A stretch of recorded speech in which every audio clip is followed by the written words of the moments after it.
"If you don't like living with us, feel free to leave," Jennifer said, standing in my kitchen like she owned the place. 10 minutes later, she was screaming for the police, claiming I'd lost my mind. What she didn't expect was that I'd been recording our conversation the entire time. If you're watching this, subscribe and let me know where you're watching from. Let me tell you how I ended up packing my daughter-in-law's belongings while she called 911 on me. It started 8 months ago when my son Daniel lost his job at the accounting firm. "Just temporarily, Mom," he'd said, showing up at my door with Jennifer and their 2 suitcases. "Until I get back on my feet." I'm Margaret Walsh, 67 years old, and apparently naive enough to believe that temporarily meant what it used to mean. My husband Robert left me this beautiful 4-bedroom house in Maple Heights when he passed 2 years ago, along with a comfortable retirement that I'd earned through 40 years of teaching high school English. What I didn't realize was that I'd just invited 2 parasites into my home. "Mom, you're being ridiculous," Daniel had said that Tuesday morning when I suggested maybe 8 months was long enough for a temporary stay. "Jennifer and I contribute to this household." Contribute. That's rich. Considering they'd paid exactly $0 in rent, utilities, or groceries since moving in. Jennifer worked part-time at a salon and spent most of her income on designer coffee and online shopping. Daniel had supposedly been job hunting, though his hunting grounds seemed to be limited to the couch and my refrigerator. "We do the dishes sometimes," Jennifer added, not looking up from her phone where she was scrolling through vacation photos from the trip to Cancun they'd taken with my credit card, without asking. "How generous of you," I said.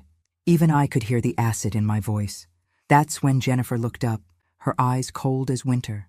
"Margaret, if you don't like living with us, you're free to leave any time." The audacity took my breath away. In my own house, my own kitchen, standing next to the refrigerator I'd bought and paid for, eating food I'd purchased with my pension. "Excuse me?" I said quietly. "You heard me. Nobody's forcing you to stay here if we're such a burden." Daniel shifted uncomfortably, but said nothing. My own son, watching his wife kick his mother out of her own home. That's when something snapped inside me. The old Margaret would have apologized, maybe even started packing her own bags. But this Margaret had been pushed too far. "You know what, Jennifer? You're absolutely right." I walked upstairs to the guest room where they'd been sleeping and pulled their largest suitcase from the closet. Jennifer followed me, probably expecting to see me fold my clothes into it. Instead, I started tossing her things inside. Her expensive workout clothes that had never seen a gym, the jewelry she'd bought with money they didn't have, the designer handbags cluttering my dresser. "What are you doing?" she shrieked. "Packing," I said calmly, adding Daniel's collection of gaming equipment to the pile. "Isn't this what you wanted?" "Not our stuff." "Your stuff!" I paused, holding one of her ridiculously overpriced sweaters. "Oh, honey, I'm not the one who needs to leave. This is my house. My name is on the deed." Her face went white, then red, then purple. She pulled out her phone and started dialing frantically. "Yes, I need police and an ambulance," she said, her voice suddenly shaky and tearful. "My mother-in-law is having some kind of breakdown. She's acting completely erratic, and I'm scared for everyone's safety." Mother-in-law? Since when was I family? "She's threatening us and packing our belongings. I think she might be having a psychotic episode." I kept packing, amazed at how calm I felt. Let her call whoever she wanted. This was still my house. What I didn't know was that Jennifer had been planning this moment for months. 7 minutes after Jennifer's dramatic phone call, my doorbell rang. Through the window, I could see 2 police officers and a paramedic standing on my porch. Behind them was a black sedan I didn't recognize. "Mrs. Walsh?" The older officer was polite but cautious. "We received a call about a disturbance." "Please come in," I said, stepping aside, though I'm not sure what disturbance they're referring to. Jennifer appeared at the top of the stairs, her face streaked with what looked like genuine tears. "Officers, thank God you're here." She just started throwing our things around, shouting about how we don't belong here. I've never seen her like this. The younger officer looked between us. "Ma'am, is this your residence?" "Yes, it is. I've lived here for 32 years. "And you, miss?" "I'm Jennifer Walsh, Daniel's wife. Daniel is Margaret's son. We've been staying here to help take care of her since her husband died." "Help take care of me?" I almost laughed. The woman who couldn't remember to flush the toilet was taking care of me? Mrs. Walsh, the older officer said gently, your daughter-in-law says you were packing their belongings and asked them to leave. Can you tell us what happened? Certainly. Jennifer told me that if I didn't like living with them, I was free to leave. Since this is my house, I suggested they might be the ones who should leave instead. The paramedic stepped forward. He was young, probably fresh out of training. Mrs. Walsh, I'm going to ask you a few questions, just to make sure you're feeling okay. Can you tell me what day it is? Tuesday, October 15th. It's 2:30 in the afternoon, and I'm feeling perfectly fine, thank you. Do you know who the president is? I rattled off the current political information, my address, my social security number, and even recited the opening lines of Hamlet for good measure. The paramedic looked confused. She seems completely lucid, he said to the officers. That's when the man from the black sedan appeared. He was tall, silver-haired, and wore an expensive suit that screamed private practice. Officers, I'm Dr. Bradley Cooper. I'm a psychiatrist, and Mrs. Walsh has been one of my patients. I stared at him. I beg your pardon? I've never seen you before in my life. Margaret, Dr. Cooper said in that condescending tone medical professionals use on difficult elderly patients. You came to see me last month about your memory issues and paranoid thoughts about your family. That's impossible. I don't have memory issues, and I certainly don't have paranoid thoughts. Jennifer descended the stairs slowly, her tears flowing freely now. Mom, you don't remember? You've been so confused lately. Last week you accused Daniel and me of stealing your credit cards. Because you did steal my credit cards. The words came out louder than I intended. And I saw the officers exchange glances. Dr. Cooper nodded sagely. This kind of angry denial is very common with dementia patients.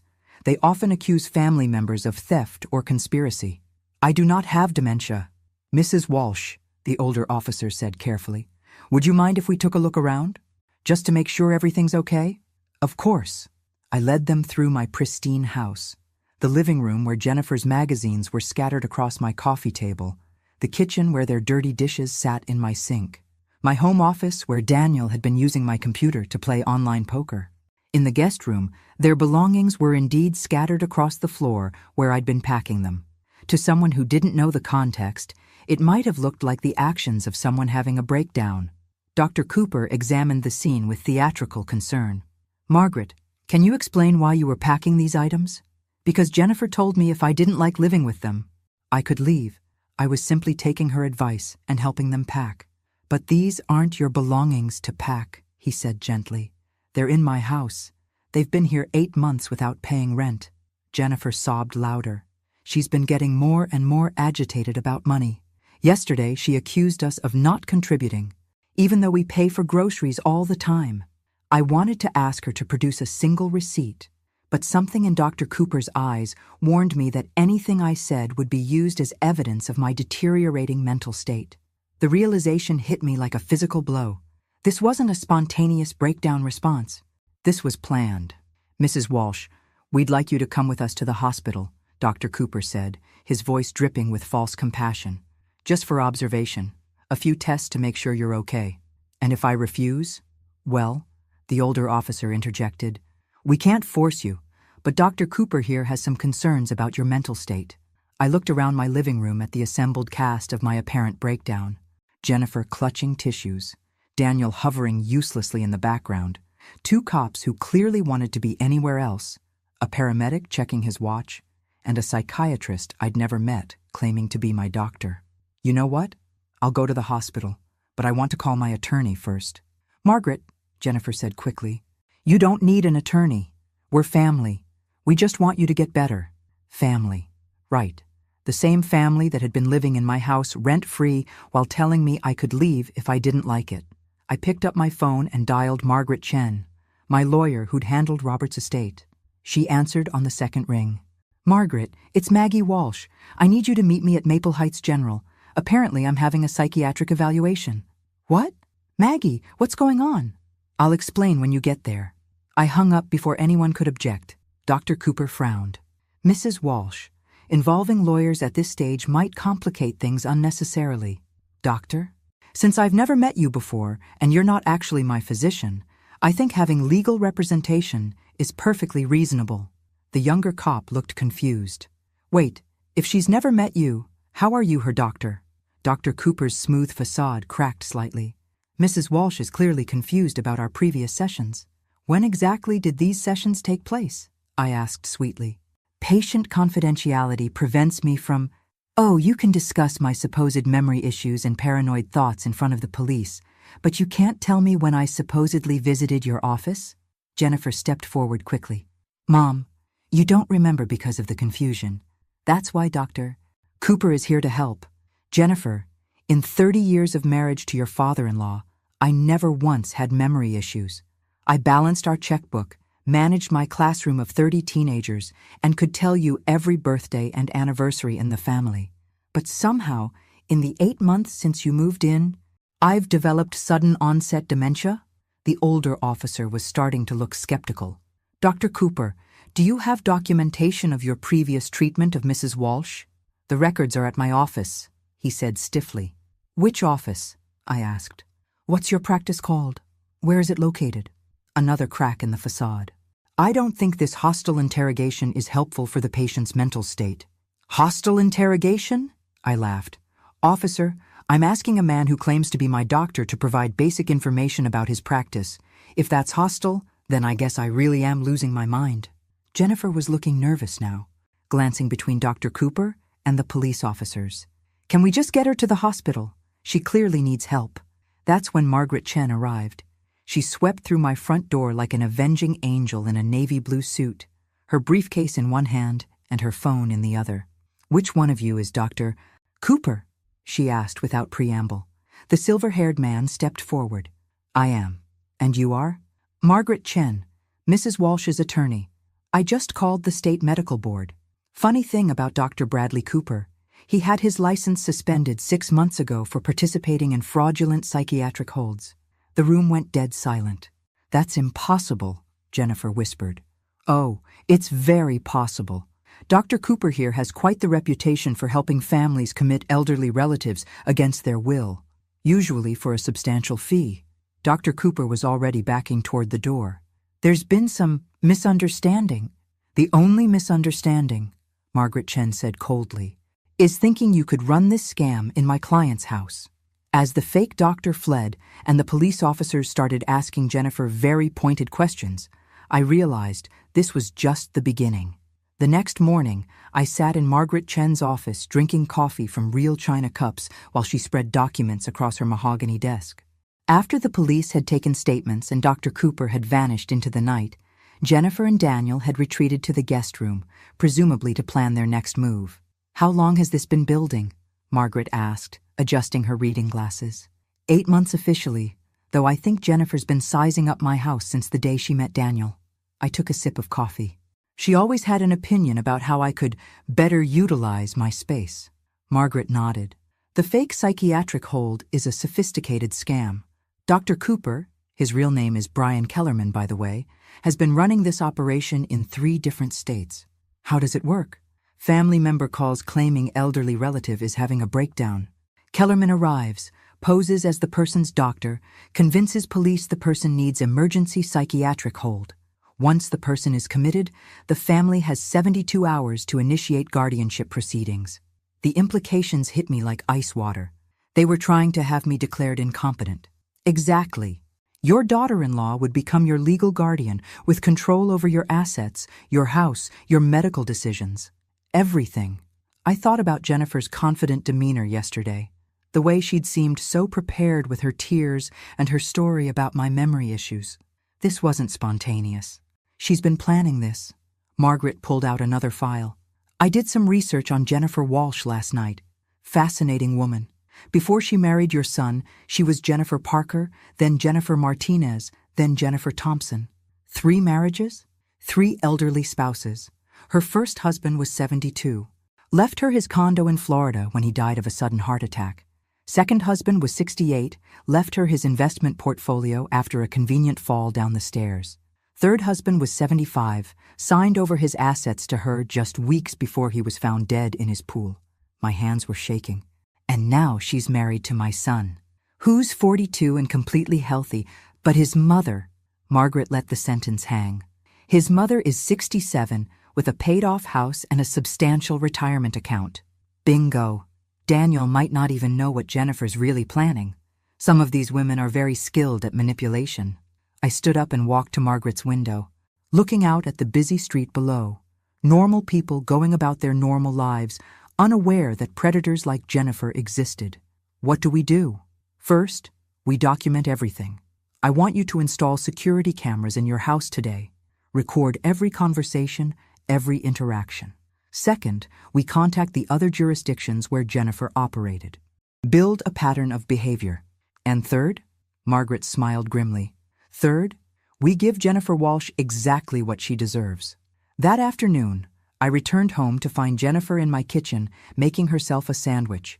She looked up when I entered, her expression carefully neutral. How are you feeling today? Mom? Mom. She'd never called me that before yesterday. I'm feeling quite well, thank you. Although I am curious about something. What's that? She was being so careful, so concerned. The perfect daughter-in-law tending to her confused mother-in-law. I was wondering about your previous marriages. Jennifer's hand froze halfway to the mustard jar. My what? Your previous husbands. I met the most interesting police detective today. He had some fascinating stories about recent widow Jennifer Parker, Jennifer Martinez, and Jennifer Thompson. The color drained from her face. I don't know what you're talking about. Of course you don't. I opened my purse and pulled out the small recording device Margaret had given me. Just like you don't know Dr. Cooper's real name is Brian Kellerman, and he's a convicted fraud. Jennifer stared at the device like it was a snake. You can't record me without my permission. Actually, in a one-party consent state like ours, I can record any conversation I'm participating in, especially in my own house. She was backing toward the door now, her mask of concern completely gone. Daniel! My son appeared from the living room, remote control still in his hand. What's wrong? Your mother is recording us. She's completely paranoid. Daniel looked confused. Mom, why are you recording Jennifer? Because your wife has been married 3 times before you, and all 3 of her previous husbands are dead. The remote control clattered to the floor. Daniel stood frozen in my living room, staring at Jennifer like he'd never seen her before. That's not true, he said finally, but his voice lacked conviction. Show him the documents, Margaret, I said into my phone, which was connected to a conference call with my attorney. Margaret's voice came through the speaker clearly. Daniel, I'm emailing you the death certificates and marriage licenses right now. Your wife was married to Robert Parker in 2018. He died 6 months later. Then to Carlos Martinez in 2019. He died 8 months after the wedding. Then to William Thompson in 2021. Dead in 4 months. Jennifer finally found her voice. Those were coincidences. I can't help it if I attracted older men who had health problems. Older men, I repeated. Robert Parker was 72. Carlos Martinez was 68. William Thompson was 75. And now you're married to my 42-year-old son. That's quite a pattern, Jennifer. Daniel was scrolling through his phone, reading the documents Margaret had sent. His face grew paler with each swipe. Jennifer, he said quietly, you told me you'd only been married once before. To a man who died in a car accident. I didn't want you to think I was unlucky in love, she said, trying to recapture her sweet, vulnerable tone. People judge widows, especially young widows. Young? Jennifer was 39 years old and looked every day of it under her carefully applied makeup. What about Dr. Cooper? Daniel asked. The man who was here yesterday claiming to be Mom's psychiatrist? Jennifer's eyes darted between us. I don't know anything about him. The police must have called him. Margaret's voice cut through the speaker. Actually, Jennifer, we have phone records showing 3 calls from your cell phone to Brian Kellerman's number over the past 2 weeks.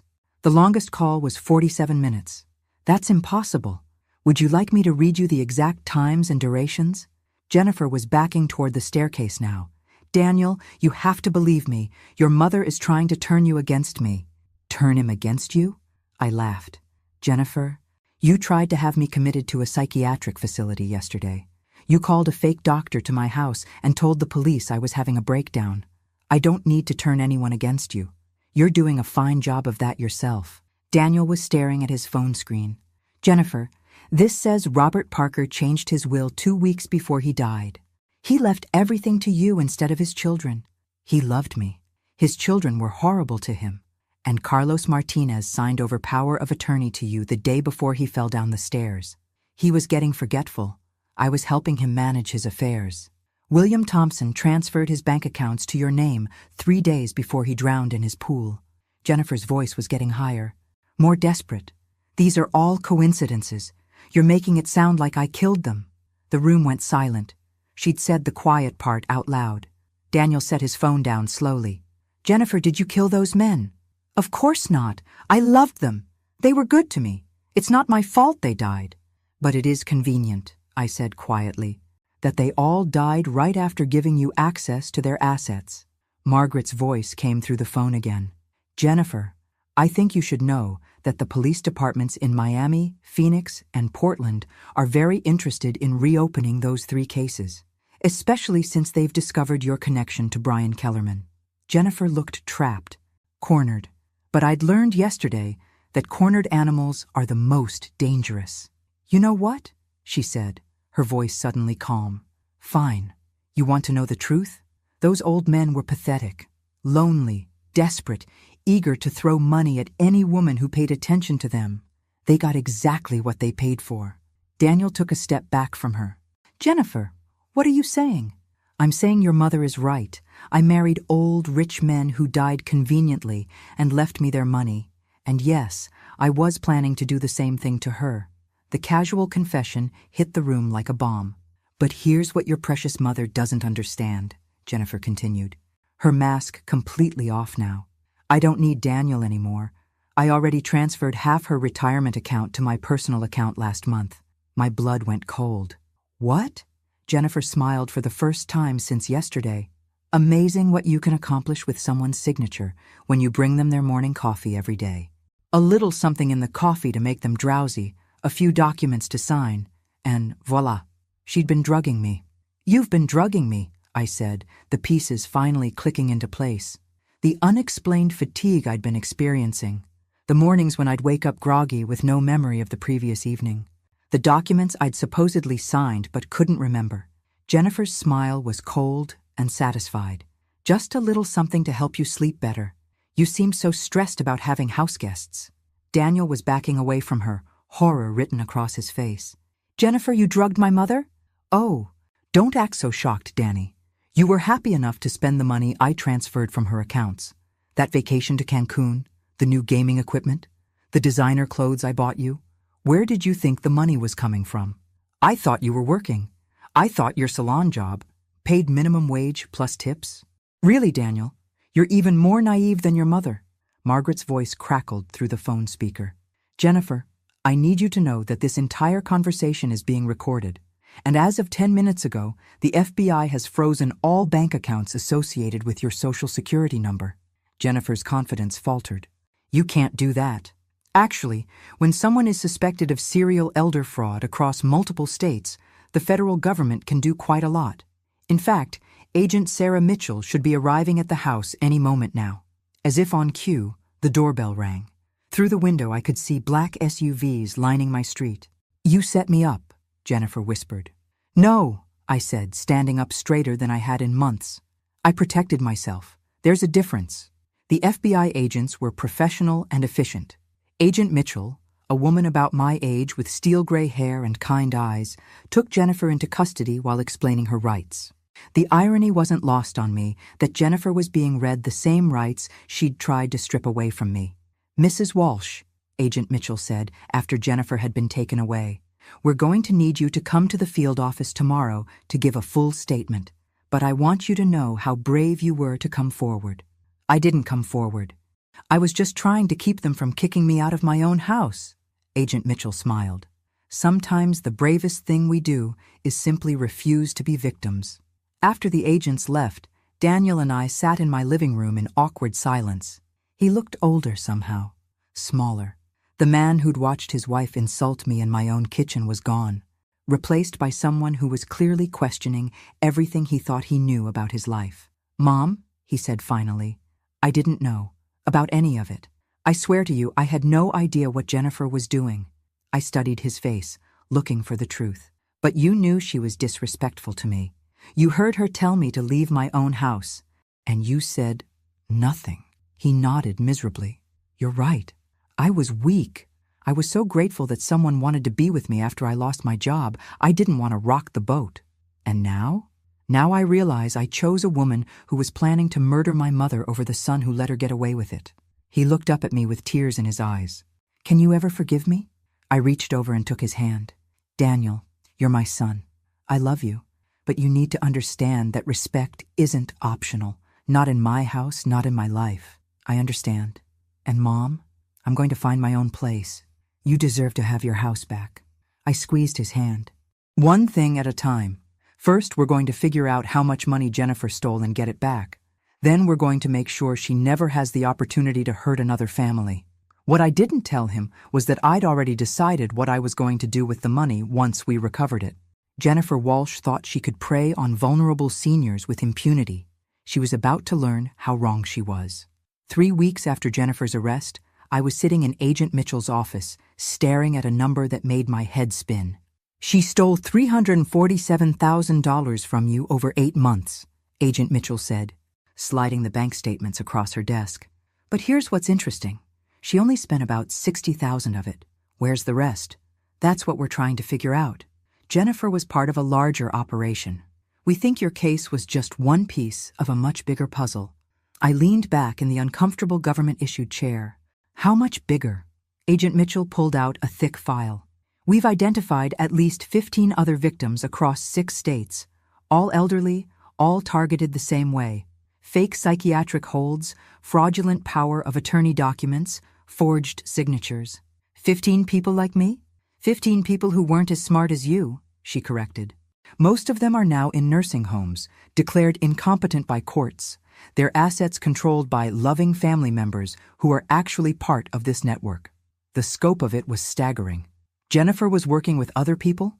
Jennifer, Brian Kellerman, at least 3 other fake doctors, several corrupt lawyers, and what appears to be a placement coordinator who identifies targets. Placement coordinator? Agent Mitchell opened another file. Someone who works in healthcare or senior services, identifies wealthy elderly people who are isolated or vulnerable, and passes their information to the team. I thought about how easily Jennifer had waltzed into my life through Daniel. How did they find me? We're still investigating that. But Mrs. Walsh, we need your help. What kind of help? The other victims can't testify. They've been declared mentally incompetent, or they're too scared, or they've been convinced by their captors that they're actually sick. You're the only victim who fought back successfully. What are you asking me to do? Agent Mitchell leaned forward. Help us catch the rest of them.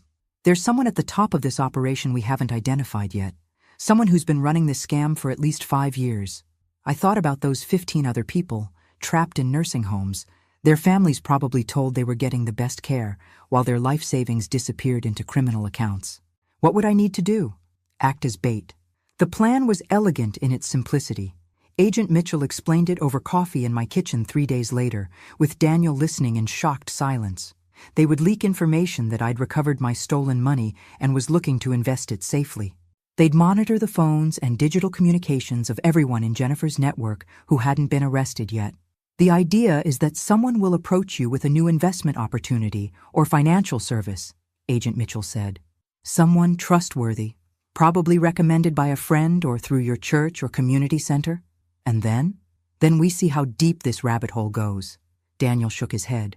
Mom, this sounds dangerous. What if something goes wrong? I patted his hand. Honey, something already went wrong. Your wife tried to have me committed and steal my life savings. At this point, danger is relative. Agent Mitchell smiled. Mrs. Walsh will be completely protected. We'll have agents nearby at all times, and she'll be wearing recording equipment. Plus, we think the approach will be subtle at first. These people are patient. They were right about that. It took exactly 6 days. I was at the grocery store Thursday morning when a woman approached me in the cereal aisle. She was about my age, well-dressed, with the kind of professional appearance that screamed trustworthy. Excuse me, she said with a warm smile. Aren't you Margaret Walsh? I'm Helen Curtis. I think our daughters went to high school together. I didn't recognize her, but I smiled politely. Nice to meet you, Helen. I hate to bother you, but I couldn't help overhearing you talking to the pharmacist about managing your retirement funds. I just went through something similar after my husband passed. My radar immediately went up. I hadn't been talking to the pharmacist about my finances. Oh? Yes, and I found the most wonderful financial advisor. He specializes in helping widows protect their assets from family members who might take advantage. There it was, the hook, delivered with perfect timing and false sympathy. That's very kind of you to mention, I said carefully. Helen handed me a business card. His name is Robert Davidson. He's helped so many of us ladies in similar situations.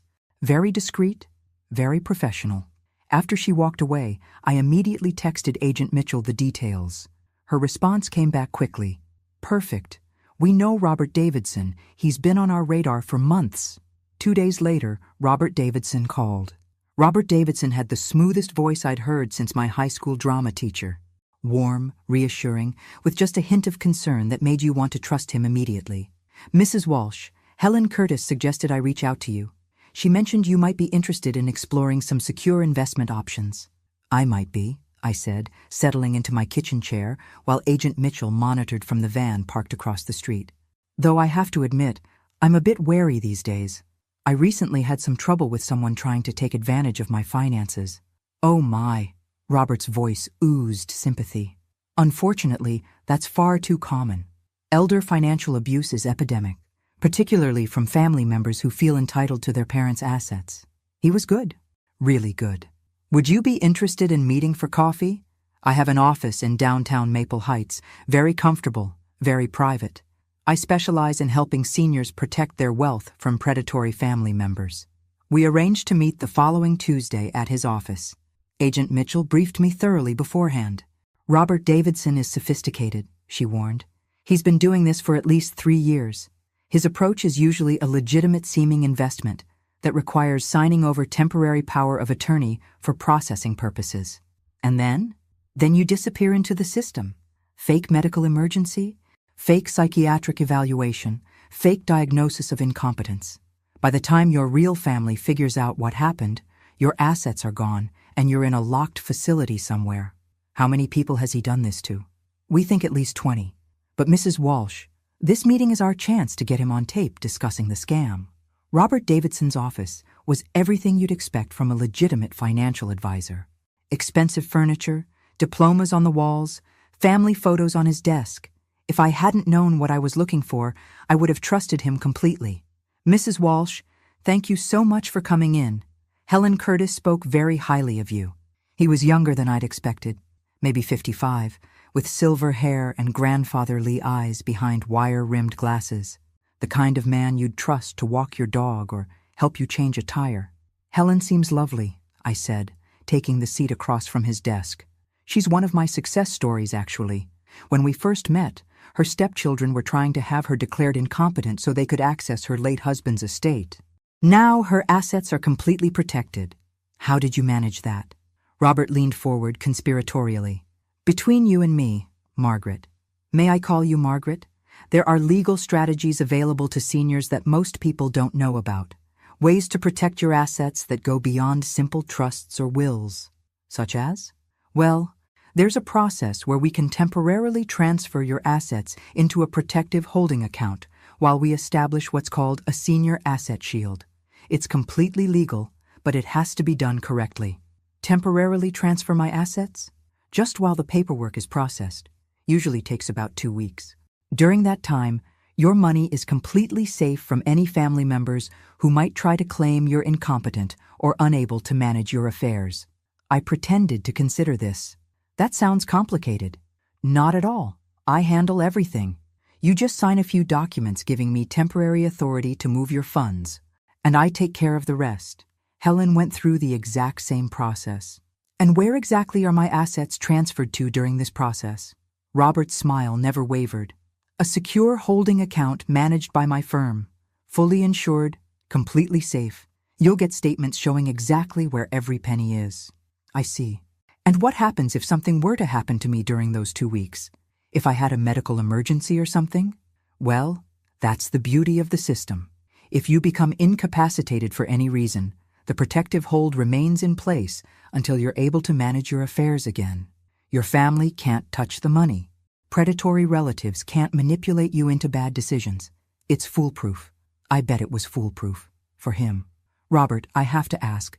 This all sounds almost too good to be true. How do I know this isn't some kind of scam? His expression shifted to one of hurt surprise. Margaret, I understand your concern. After what you've been through with your family situation, of course you're suspicious. But I've been helping seniors protect their assets for over a decade. I can provide references, testimonials, whatever you need to feel comfortable. I'd like to think about it.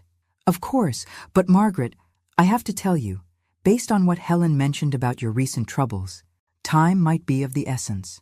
If your family is already trying to challenge your competency, every day we wait gives them more opportunity to build a case against you. The perfect pressure tactic.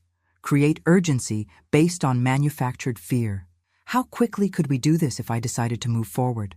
I could have the paperwork ready by tomorrow. The whole process could be completed by Friday. 4 days to steal my life savings and disappear me into the system. I'll call you tomorrow with my decision, I said, standing to leave. As I shook his hand goodbye, Robert Davidson smiled warmly. Margaret, you're doing the right thing by being cautious. It shows you're exactly the kind of intelligent, careful person who deserves to have her assets protected. Walking to my car, I felt sick. This man was so convincing, so professional, so perfectly calibrated to exploit the fears of elderly people who'd already been victimized. But I also felt something else. Fury. Agent Mitchell was waiting in my kitchen when I got home from the meeting, along with 2 other agents I hadn't met before. The recording equipment had captured every word of my conversation with Robert Davidson. Outstanding work, Mrs. Walsh, Agent Mitchell said, pulling up the audio files on her laptop. He laid out the entire scam in detail. How many people do you think he's done this to? I asked, pouring coffee for everyone. Based on what we've learned from Jennifer's records, we think Robert Davidson is the placement coordinator for this entire operation. He identifies the targets, gains their trust, gets them to sign over power of attorney, then hands them off to the medical team. One of the new agents, a young man who looked like he should still be in college, leaned forward. Mrs. Walsh, we think Davidson has been running this operation for at least 5 years. The money from all the victims gets funneled through his investment firm to accounts in the Cayman Islands. How much money are we talking about? Conservatively, about $12 million. I set my coffee cup down hard. $12 million stolen from elderly people? Minimum. And that's just from the cases we know about. Agent Mitchell pulled out another file. Mrs. Walsh, we want to move forward with the operation, but we need you to understand the risks. If Davidson suspects anything, if we move too fast, he could disappear. We might never catch him. What do you need me to do? Call him tomorrow and agree to the asset protection plan. We'll have agents positioned around his office and recording everything. When he has you sign the power of attorney documents, we'll have enough evidence to arrest him. And what about the people he's already victimized? The ones in nursing homes. Once we arrest Davidson and get access to his records, we can start the process of getting them released and their money returned. But it's going to take time. Some of them have been in the system for years. That night, I couldn't sleep. I kept thinking about Helen Curtis, who had approached me so smoothly in the grocery store. Was she a victim who'd been turned into a recruiter, or was she part of the operation from the beginning? I also thought about the 15 people Agent Mitchell had mentioned. 15 seniors sitting in nursing homes right now, probably being told by staff that their families didn't want to see them anymore, that they were too sick to manage their own affairs. 15 people who had no idea that their life savings had been stolen while they were being slowly drugged into compliance. At 3 a.m, I got up and made a list of questions I wanted to ask Robert Davidson. If I was going to help bring down this operation, I was going to do it right. The next day, I called Davidson's office. Margaret, I was hoping to hear from you. Have you made a decision about the asset protection plan? I have. I'd like to move forward. Wonderful. Can you come in this afternoon? I've already prepared all the necessary documents. Actually, Robert, I was wondering if we could meet somewhere more private. Your office felt a bit formal yesterday. Is there somewhere quieter we could go? There was a pause. Where did you have in mind? What about my house? I'd feel more comfortable reviewing financial documents in my own home. Another pause. Longer this time. I suppose that would be acceptable. Would 3 o'clock work for you? Perfect. After I hung up, I called Agent Mitchell. He's coming to my house this afternoon. Even better. We can wire the entire house for sound and video. Mrs. Walsh, by the end of today, we should have enough evidence to take down the entire network. At 2:45 that afternoon, I was sitting in my living room watching through the window as Robert Davidson pulled into my driveway. He carried a leather briefcase and looked exactly like what he was pretending to be, a trustworthy financial advisor making a house call to help an elderly client. What he didn't know was that FBI agents were positioned in 3 houses on my street, that my entire house was wired for audio and video, and that the little old lady he was planning to victimize had already figured out his game. I opened the door with my best grateful widow smile. Robert, thank you so much for coming to my house. This feels much more comfortable. Of course, Margaret, I want you to feel completely at ease with this process. As I led him into my living room, I wondered how many other elderly people had heard those exact words just before signing away their freedom. But today was going to be different. Today, Robert Davidson was going to get a taste of his own medicine. Robert Davidson spread the documents across my coffee table with the practiced efficiency of someone who'd done this many times before. Powers of attorney, asset transfer forms, medical directives, everything needed to steal a life. Now, Margaret, I want you to understand exactly what each of these documents does, he said, his voice warm and reassuring. This first one gives me temporary authority to move your assets into the protective holding account. I picked up the power of attorney document and pretended to read it carefully. Robert, this language is quite broad. It says you have authority over all my financial and medical decisions. Only temporarily, and only for your protection. Once the asset shield is in place, the power of attorney becomes inactive. And when exactly does it become inactive? He hesitated for just a moment. Once I determine that your assets are fully protected from any potential threats. I see. And who determines when that is? Well, I do, based on my professional assessment of your situation. I set the document down. So essentially, you decide when to give me back control of my own money. Robert's smile flickered slightly. Margaret, I understand your concern, but you have to trust the process. This is exactly how we protected Helen Curtis's assets. Speaking of Helen, I'd love to talk to her about her experience. Could you give me her phone number? I'm afraid I can't share client contact information, confidentiality, you understand. Of course, but surely she wouldn't mind me calling her. After all, she's the one who recommended you. Robert was looking uncomfortable now. Perhaps we could arrange for her to call you after we complete the paperwork. Why not before? Because he stopped, clearly realizing he was painting himself into a corner. Margaret, I sense some hesitation on your part. Is there something specific that's concerning you? I leaned back in my chair and looked at him carefully. This man who made his living by destroying elderly people's lives. This predator who had perfected the art of seeming trustworthy while planning betrayal. Robert, I'm curious about something. How did Helen Curtis know I was talking to the pharmacist about my finances? His face went blank. I'm sorry? When she approached me at the grocery store, she said she overheard me discussing retirement funds with the pharmacist. But I never had that conversation. Perhaps you forgot. Robert, I'm 67 years old, not 97. My memory is perfect. So how did Helen know to approach me? The friendly mask was slipping now. Margaret, I think you're overthinking this. Am I? Because I'm also curious about something else. You said you've been helping seniors for over a decade, but your business license was only filed 3 years ago. Robert started gathering up the documents. I think perhaps this isn't the right time for you to make these kinds of financial decisions. Actually, I think this is the perfect time. I stood up and walked to my window. Robert, do you see that van parked across the street? He turned to look, and I saw his face go pale. That's FBI agent Sarah Mitchell. She's been listening to our entire conversation. Robert was on his feet now, stuffing papers into his briefcase. This is entrapment. No, Robert, entrapment is what you do to elderly people. This is justice. He was moving toward the door when it opened, and Agent Mitchell walked in, followed by 2 other agents. Robert Davidson, you're under arrest for elder fraud, identity theft, and conspiracy to commit kidnapping. As they read him his rights and led him away in handcuffs, Robert looked back at me with pure hatred in his eyes. You have no idea what you've done, he said. This is bigger than you think. Agent Mitchell closed the door behind them and turned to me with a smile. Mrs. Walsh, we couldn't have done this without you. What happens now? Now we use the information from Davidson's records to locate all the victims and start getting them released. And we follow the money trail to see how high this goes. 2 hours later, Agent Mitchell called me with news that made my blood run cold. Mrs. Walsh, we've been going through Davidson's files. This operation isn't just regional, it's national.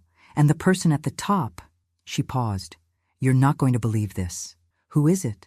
Davidson's been reporting to someone called the coordinator. Based on the communication patterns and financial flows, we think the coordinator has been running similar operations in at least 15 states. How much money? We're estimating over $50 million stolen from elderly victims over the past 8 years. I sat down heavily in my kitchen chair. $50 million? Mrs. Walsh, you didn't just help us catch a small-time scammer. You helped us uncover what might be the largest elder fraud operation in U.S. history. But the biggest shock was still coming. Agent Mitchell arrived at my house the next morning with news that changed everything I thought I knew about the case. Mrs. Walsh, we've identified the coordinator, she said, setting a file on my kitchen table. And you're going to want to sit down for this. I poured coffee and settled into my chair. Who is it? She opened the file and pulled out a photograph, a professional headshot of a woman in her 50s with perfectly styled silver hair and kind eyes. I stared at the picture, confusion flooding through me. I don't understand. Who is this? Dr. Patricia Kellerman. She's been running the entire operation from a senior care consulting firm in Chicago. Kellerman? As in Brian Kellerman, the fake psychiatrist? Her brother. But here's the part that's going to shock you. Patricia Kellerman is a real doctor. She's a licensed geriatrician who's been using her position in the medical community to identify and target victims. I studied the photograph more carefully. Something about the woman's face seemed familiar, but I couldn't place where I might have seen her. She uses her medical practice to identify elderly patients who are wealthy and isolated, Agent Mitchell continued. Then she refers them to what she calls specialized elder care coordinators, people like Robert Davidson. And her patients trust her because she's a real doctor. Exactly. Over the past 8 years, she's built a network of fake financial advisors, corrupt lawyers, and fraudulent medical professionals across 15 states. They've stolen over $50 million and placed more than 200 elderly people in secured facilities against their will. The scope of it was staggering. 200 people? We started making arrests across the country yesterday. We've recovered 37 victims so far, and we're working to locate the rest. Agent Mitchell pulled out another document. Mrs. Walsh, there's something else. We found your name in Dr. Kellerman's files. My blood went cold. What do you mean? You were targeted 18 months ago, long before Jennifer came into your life. She handed me a folder with my name on it. Inside were copies of my medical records, financial statements, property records, even photographs of my house. How did she get all this? We're still investigating, but we think someone in your medical provider's office was feeding information to Dr. Kellerman's network. I thought back to my annual physical 18 months ago, the routine blood work and screening tests. Had someone in my doctor's office been passing my information to these criminals? Mrs. Walsh, Jennifer didn't find your family by accident. She was directed to your son Daniel specifically because Dr. Kellerman's research showed you were the perfect target. What do you mean, perfect target? Agent Mitchell flipped through the file.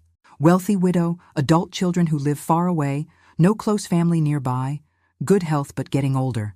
You checked every box on their victim profile. The realization hit me like a physical blow. Daniel didn't meet Jennifer at a coffee shop. She sought him out. We think so. Jennifer's previous marriages all followed the same pattern. She would research wealthy elderly people, then target their adult children or grandchildren to gain access to the family. I thought about Daniel's whirlwind romance with Jennifer, how quickly they'd moved in together, how eager she'd been to meet me. I'd attributed it to young love, but it had been calculated predation from the beginning. There's more, Agent Mitchell said gently. Dr. Kellerman has been arrested in Chicago. When we searched her office, we found detailed plans for your case. You were going to be placed in a secured facility in Florida, where you would have been kept sedated and isolated while they drained your accounts. For how long? Until you died. Or until the money ran out. The The casual brutality of it took my breath away. And my son? What would they have told Daniel? That you were getting the best possible care for your dementia, and that visits weren't recommended because they agitated you. I stood up and walked to my window, looking out at the street where I'd lived for 32 years. The neighborhood where I'd raised Daniel, where I'd buried my husband, where I'd planned to grow old peacefully. Mrs. Walsh, I want you to know that your actions didn't just save yourself. Because of what you did, we've been able to rescue dozens of other victims and shut down the largest elder fraud operation we've ever encountered. I turned back to Agent Mitchell. What happens to the money they stole? We're working to return as much as possible to the victims. In your case, we've recovered all of your funds plus interest. And the people who were placed in facilities? We're working with state authorities to get them released and reunited with their real families. It's going to take time, but we'll get them home. That afternoon, I sat in my garden with a cup of tea, thinking about everything that had happened. 6 months ago, I'd been a lonely widow, letting her son and his wife take advantage of her kindness. Today, I was a woman who had brought down a criminal empire. My phone rang. It was Daniel. Mom, I just saw the news. Dr. Kellerman's arrest is all over the television. I know. They're saying you helped the FBI catch the whole network. I did what needed to be done. There was a long pause. Mom, I'm so proud of you, and I'm so sorry for everything Jennifer put you through. For everything I let her put you through. Daniel, you were a victim too. Jennifer manipulated you just like she tried to manipulate me. But you fought back. You refused to be a victim. I smiled, watching a cardinal land on my bird feeder. Sometimes the most dangerous thing you can do to a predator is refuse to be prey. 6 months later, I received a letter from the Department of Justice thanking me for my service in taking down the Kellerman network. The operation had rescued 187 elderly victims and recovered $42 million in stolen assets.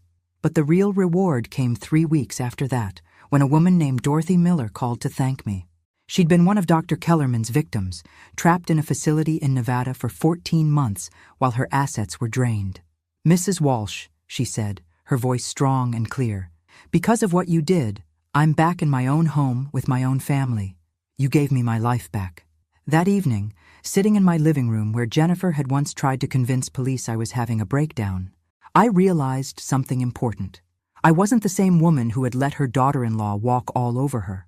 I wasn't the grieving widow who had been too polite to stand up for herself. I was Margaret Walsh, 67 years old, and I was nobody's victim. Thanks for listening. Don't forget to subscribe and feel free to share your story in the comments. Your voice matters.